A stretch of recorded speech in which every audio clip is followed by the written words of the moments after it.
इंग्रजी शिकूया सोप्या पद्धतीने. तिने खूप चांगले केले. तर या वाक्यात तिने हा कर्ता आहे. तिने या शब्दाला इंग्लिशमध्ये शी म्हणतात. शी.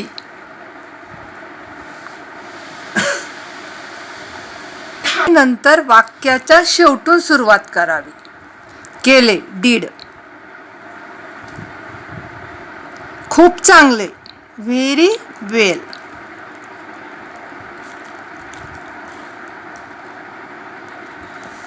शी did very well.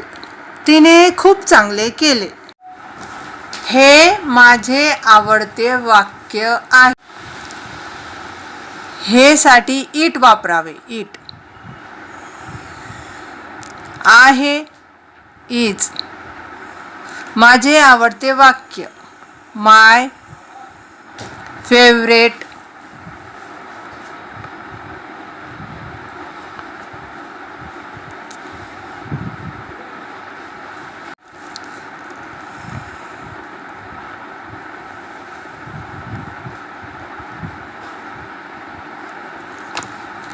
It is my favourite sentence.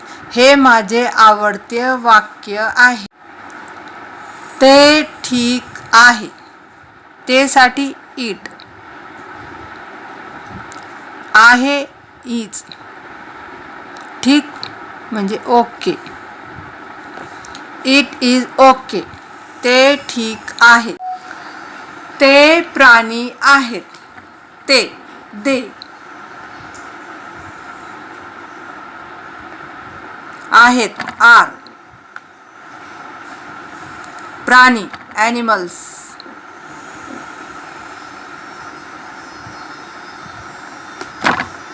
They are animals. ते प्राणी आहेत. लवकर तयार हो. तयार हो, गेट रेडी.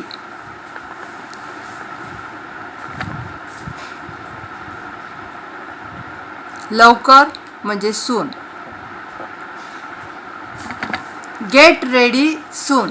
लवकर तयार हो. अशा प्रकारे आपण छोटी छोटी वाक्य बनवू शकतो.